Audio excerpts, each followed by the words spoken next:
আজকে আমি উচ্চ মাধ্যমিকের রাষ্ট্রবিজ্ঞানের বড় প্রশ্ন নিয়ে বিস্তারিত আলোচনা করব আমাদের এই চ্যানেলের মাধ্যমে। তো দেখো, এই যে কোশ্চেনটা আছে, এই কোশ্চেনটা প্রতি বছর অন্তর অন্তর আসে, কিন্তু এক বছর অন্তর অন্তর আসে, ঠিক আছে? মানে প্রতি বছর না, এক বছর অন্তর অন্তর আসে। যেমন আছে উদারনীতিবাদ বলতে কী বোঝো, উদারনীতিবাদের মূল বৈশিষ্ট্যগুলি কী, বা উদারনীতিবাদ বলতে কী বোঝো, বা উদারনীতিবাদের মূল নীতিগুলি আলোচনা করো। তো দেখো, আমি পড়ছি।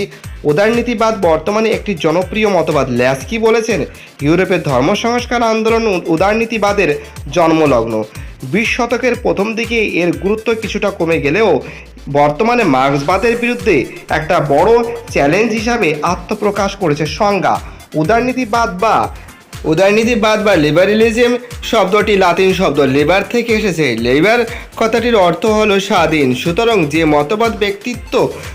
মতবাদ ব্যক্তির স্বাধীন চিন্তা ও স্বাধীন মত প্রকাশের গুরুত্ব আরোপ করে, স্বাধীনতার অধিকার ও ব্যক্তিগত সম্পত্তির অধিকার প্রভৃতিকে ব্যক্তিত্ব বিকাশের প্রধান উপায় বলে মনে করে, তাকে বলা হয় উদারনীতিবাদ। এটা কিন্তু মাঝে মাঝে 2 মার্কসের দেয়, কিন্তু 2+6 এরকম টাইপের আসে। তো দেখো, উদারনীতিবাদের মূল নীতি বা উদারনীতিবাদের বৈশিষ্ট্যগুলি আমি এবার আলোচনা করব আমাদের এই চ্যানেলের মাধ্যমে।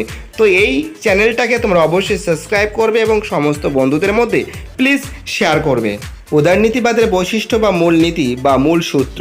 তো দেখো, আমি পড়ছি অ্যান্সারটা। উপরোক্ত আলোচনার মাধ্যমে জানা যায় যে উদারনীতিবাদকে 3টি ভাগে ভাগ করা হয়েছে।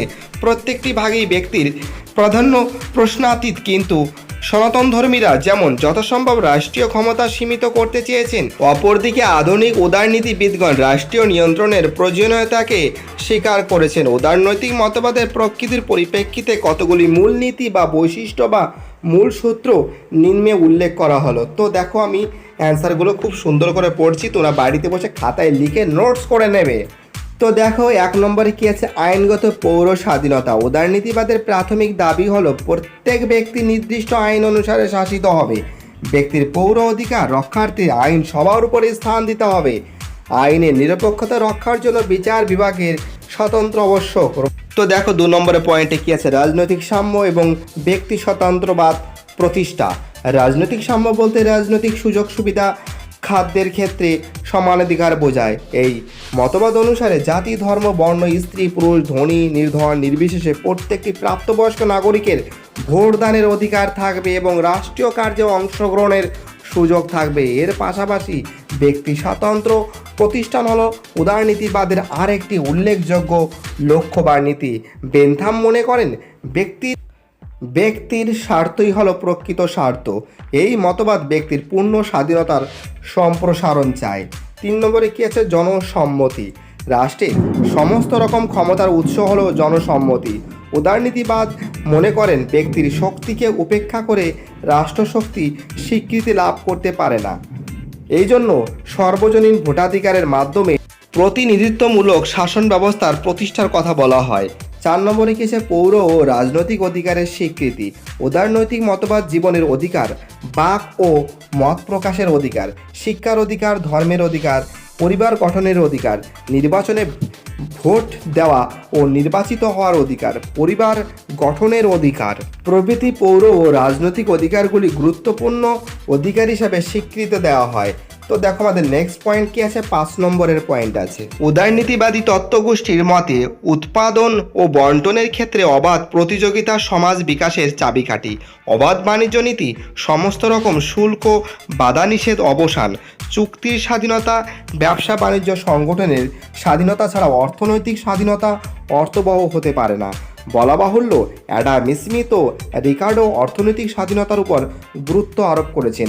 এখানে ব্যক্তিগত পছন্দ অনুযায়ী উৎপাদন সংগঠনের স্বাধীনতা থাকবে। তো দেখো, আমাদের নেক্সট পয়েন্ট কি আছে, 6 নম্বরের পয়েন্ট আছে। 6 নম্বরের পয়েন্ট আছে সামাজিক স্বাধীনতা।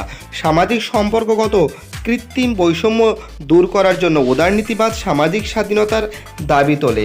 অভিন্ন জাতীয় শিক্ষা ব্যবস্থা প্রত্যাবর্তনের ফলে উদারনীতিবাদে সামাজিক সাম্য ও সামাজিক স্বাধীনতার ভিত্তি প্রতিষ্ঠিত হয়।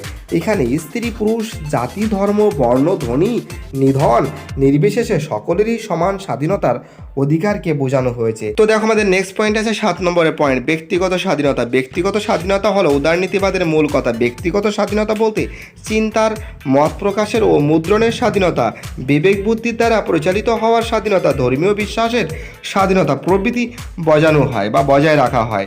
8 নম্বর পয়েন্টে কি আছে, পারিবারিক স্বাধীনতা। পারিবারিক স্বাধীনতা বলতে নারী পুরুষের সমান অধিকার ও মর্যাদা, পুরুষের মতো নারীর সমান অধিকারের স্বীকৃতি, শিশুদের রক্ষণাবেক্ষণের দায়িত্ব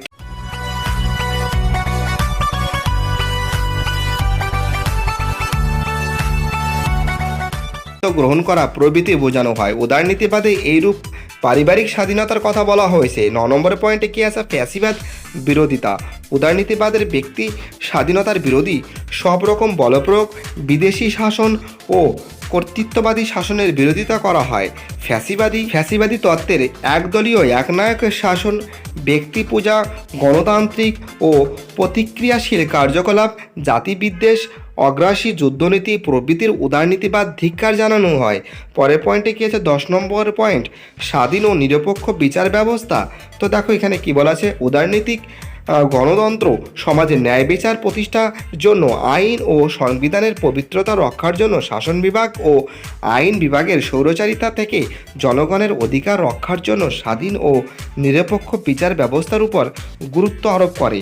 তো দেখো 11 নম্বর পয়েন্টে কি আছে, সর্বজনীন ভোটাধিকারের স্বীকৃতি এবং একাধিক রাজনৈতিক দল বিশ্বাসী। তো দেখো কি আছে, উদারনীতিবাদের একটি গুরুত্বপূর্ণ নীতি বা বৈশিষ্ট্য হলো সর্বজনীন ভোটাধিকারের স্বীকৃতি এবং একাধিক রাজনৈতিক দলের স্বীকৃতি।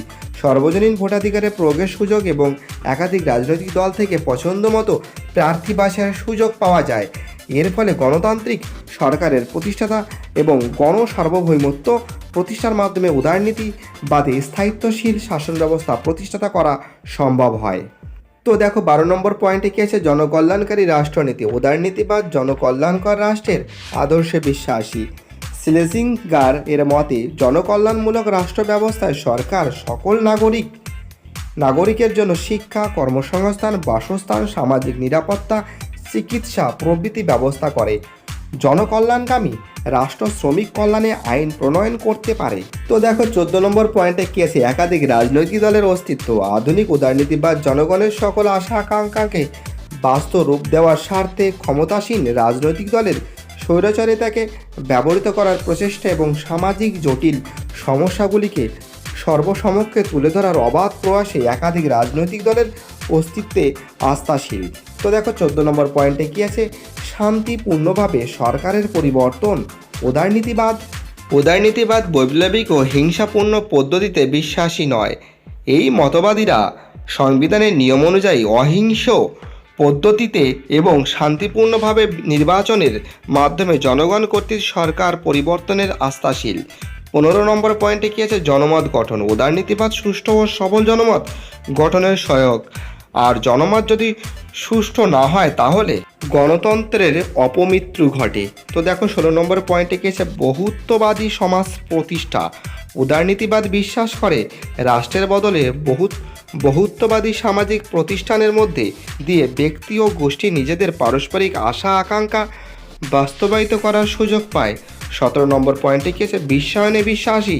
উদারনীতিবাদ সারা বিশ্ব জুড়ে পুঁজির অবাধ চলাচলে বিশ্বাসী। এরা মুক্ত বাজার অর্থনীতিতে বিশ্বাসী। আমাদের পরের পয়েন্টে কি আছে, 18 নম্বর পয়েন্ট, স্বাধীন নিরপেক্ষ আদালত। উদারনৈতিক গণতন্ত্রে স্বাধীন ও নিরপেক্ষ আদালত নাগরিকদের মৌলিক অধিকার রক্ষা করে। 19 নম্বর পয়েন্টে কি আছে, সংখ্যালঘুর স্বার্থ রক্ষা। উদারনীতিবাদ সংখ্যালঘুর প্রতিনিধিত্বের উপর গুরুত্ব আরোপ করে। সমানুপাতিক প্রতিনিধিত্ব, পেশাগত প্রতিনিধিত্ব এবং মহিলা প্রতিনিধিত্বের মাধ্যমে স্বার্থ রক্ষা করতে চায়। আমাদের পরের পয়েন্টে কি আছে, 20 নম্বর পয়েন্ট, জাতি রাষ্ট্রের আত্মনিয়ন্ত্রণের আন্তর্জাতিক স্বীকৃতি। তো দেখো আমি অ্যান্সারটা পড়ছি। আন্তর্জাতিক ক্ষেত্রে উদারনীতিবাদ জাতির আত্মনিয়ন্ত্রণের অধিকার প্রতিষ্ঠা করতে চায়। উদারনীতিবাদ সকল রকম আন্তর্জাতিক অগ্রাসনের বিরোধী মুক্তমনা গতিশীল বিশ্ব প্রতিষ্ঠা করতে চায়। 21 নম্বরের পয়েন্টে কী আছে, উদারনীতিবাদ বৈপ্লবিক উপায়ে শাসন ক্ষমতা পরিবর্তনের বিরোধী। উদারনীতিবাদ রাজনৈতিক ক্ষেত্রে বৈপ্লবিক উপায়ে শাসন ক্ষমতার পরিবর্তন চায় না। এই মতবাদ বুলেটের পরিবর্তে ব্যালটের মাধ্যমে শাসন ক্ষমতার পরিবর্তন চায়। তো দেখো আমাদের উপসংহারে কি আছে, সমালোচকরা বিভিন্নভাবে উদারনীতিবাদের সমালোচনা করেছেন। সমালোচকরা বলেন যে, তো দেখো এতে কি আছে, উদারনীতিবাদ অর্থনৈতিক সাম্যকে উপেক্ষা করে কেন মাত্র রাজনৈতিক সাম্যের উপর গুরুত্ব দেওয়া হয়েছে, কিন্তু অর্থনৈতিক সাম্য ছাড়া অন্য সাম্য অর্থহীন। তো দেখো বি নম্বর পয়েন্টে কি আছে, উদারনীতিবাদে উল্লেখিত স্বাধীনতা আসলে বুর্জুয়া শ্রেণীর স্বার্থ নিয়ন্ত্রিত, অর্থাৎ এই স্বাধীনতা বুর্জুয়া শ্রেণীর স্বার্থের কথাই বলা হয়েছে। সি নম্বর পয়েন্টে কি আছে, আইনের শাসনের নামে প্রভুত্বকারী শ্রেণীর শাসনই বজায় থাকে এবং মুষ্টিমেয় উচ্চবিত্ত সংখ্যালঘুদের শাসন ব্যবস্থা প্রতিষ্ঠিত হয়। বিভিন্নভাবে সমালোচনা করলেও মুক্ত উদার যুক্তিবাদী ধর্মনিরপেক্ষ গতিশীল সমাজ ব্যবস্থা গঠনে উদারনীতিবাদ গুরুত্বপূর্ণ মতামত দিয়েছে। অর্থনৈতিক সামাজিক ও সাংস্কৃতিক পরিবর্তনের সঙ্গে সঙ্গতি রেখে এই মতামত প্রকাশ পেয়েছে। এই মতবাদ ব্যক্তি স্বাধীনতার পক্ষে এবং রাষ্ট্রীয় স্বৈরাচারিতার বিরুদ্ধে মত প্রকাশ করে মানুষের মর্যাদা মূল্যবোধকে প্রতিষ্ঠিত করতে সক্ষম হয়েছে।